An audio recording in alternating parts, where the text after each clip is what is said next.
بسم اللہ الرحمن الرحیم۔ حضرات گرامی، قرآن کریم کا پہلا پارہ جو سورہ بقرہ ہے، سورہ بقرہ میں اللہ تعالیٰ نے سب سے پہلی جو بات بتائی ہے، آغاز ہے اعوذ باللہ من الشیطان الرجیم، بسم اللہ الرحمن الرحیم، الف لام میم۔ الف لام میم جمہور مفسرین لکھتے ہیں کہ اس کا معنی صرف اور صرف اللہ تعالیٰ کو معلوم ہے۔ مفسرین لکھتے ہیں کہ ایک امتحان ہے اہل علم کا کہ علم کی کتنی ہی ترقیاں کر لیں، کتنی ہی معراج کو پہنچ جائیں، لیکن جس چیز کا علم اللہ تعالیٰ نہ دینا چاہیں وہ انہیں نہیں حاصل ہو سکتا۔ اسی طرح الف لام میم اور دیگر حروف مقطعات ہیں کہ ان کے معنی صرف اللہ جانتے ہیں۔ اس کے بعد اس میں قرآن کریم کا تعارف کرایا گیا ہے کہ ذالک الکتاب، یہ کتاب کے بارے میں بتایا گیا کہ لا ریب فیہ، اس میں کسی شک و ارتیاب، شک و شبہے کی کوئی گنجائش نہیں ہے۔ یہ کتاب سراپا ہدایت ہے، رہنما ہے ان لوگوں کے لیے جن کے دل میں کسک پائی جائے اور اللہ کے کلام کو سمجھنے کی کوشش کریں، انہی کے لیے یہ ہدایت ہے۔ اس کے بعد پھر جن لوگوں کے لیے ہدایت ہے ان کی صفات بیان کی گئی کہ وہ اللہ پہ ایمان رکھتے ہیں، نماز قائم کرتے ہیں، جو کچھ ہم نے ان کو دیا ہے اس میں سے خرچ کرتے ہیں، اور خاص طور پہ آخرت پہ یقین رکھتے ہیں۔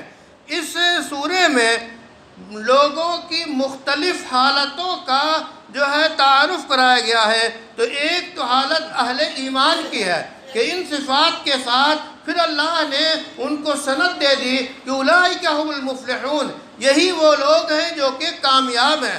تو کامیابی اور کامرانی مومنانہ صفات کے اختیار کرنے سے حاصل ہوتی ہے۔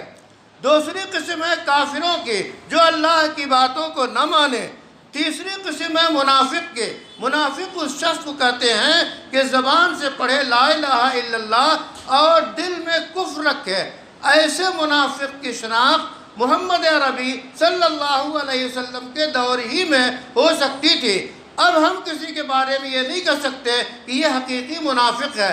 البتہ منافقوں کی علامتیں ہیں کہ جب وہ بات کرے تو جھوٹ بولے، جب وہ وعدہ کرے تو وعدہ خلافی کرے، جب وہ امانت رکھے تو اس میں خیانت رکھے، جب وہ لوگوں سے بات چیت کرنے میں کوئی اختلاف ہو تو گالیاں بکے۔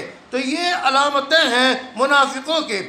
اسی طرح پھر سیدنا آدم علیہ السلام کی پیدا کس طرح کیے گئے وہ بیان کیا گیا۔ حضرت آدم کو فرشتوں سے جو انٹرویو کرایا گیا کہ کون افضل ہے، وعلم آدم الاسماء، تو گویا حضرت آدم علم نبوت کی بنیاد پہ فرشتوں سے افضل قرار دیے گئے۔ علم ایسی صفت ہے جس میں ترقی اور اللہ کی معرفت ہوتی ہے۔ اسی طرح حضرت آدم کو خلافت سپرد کی گئی، یعنی اس زمین کا جو ہے جانشین اور حکمراں بنایا گیا۔ اس کے بعد اللہ تعالیٰ بنی اسرائیل کا ذکر کرتا ہے، یہودیوں کا تذکرہ فرماتا ہے، اور وہی رسولوں پہ کس طرح نازل ہوئی اس کا ذکر کیا گیا ہے۔ پھر اس سورے میں گائے کی کہانی آتی ہے کہ حکم ہوا کہ آزمائش کے لیے اور جو ہے قاتل کا پتہ لگانے کے لیے گائے ذبح کرو، یہ اللہ کا حکم تھا۔ اب وہ یہودیوں کا مزاج کہ انہوں نے پوچھنا شروع کیا گائے کیسی ہو، ما لونھا، اس کا رنگ کیسا ہو، اس کی صفت کیسی ہو، قیل و قال کرنا شروع کیا۔ اس کے بعد انہوں نے ذبح کیا تو قاتل کا پتہ چلا۔ اس کا مطلب یہ ہے کہ گائے جس طرح یہود کے یہاں بھی قابل عزت ہے، جس طرح ہنود کے یہاں ہے۔ یہود اور ہنود کی بہت سی باتیں، فکر، سوچ، دماغ، کام کرنے کے طریقے ملتے جلتے ہیں۔ اسی طرح انبیاء اور فرشتوں کی شان میں جو یہودیوں کی طرف سے گستاخیاں ہوئی ہیں اس کا تذکرہ کیا گیا۔ پھر یہ بھی بتایا گیا کہ اللہ کی مسجد کو آباد کرنے والے کون لوگ ہیں۔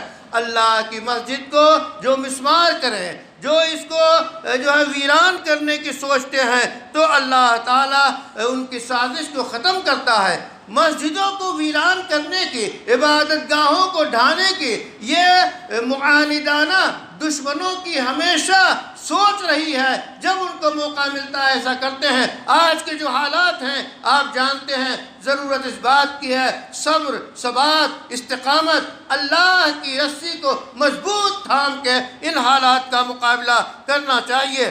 پھر مسجد کے تعمیر کا کیا حکم ہے؟ حضرت اسماعیل، حضرت ابراہیم نے مل کر بیت اللہ کی تعمیر کی اور دنیا کو دعوت کی دی کہ آ کے حج کریں۔ تو تعمیر پہ کس قدر ثواب ہے، اجر و ثواب ہے، یہ وہ ہدایات ہیں جو پہلے پارے میں بیان کی گئی ہے۔ اللہ سے دعا ہے کہ ہمیں قرآن پڑھنے، سمجھنے اور اس کے مطابق عمل کرنے کی توفیق عطا فرمائے۔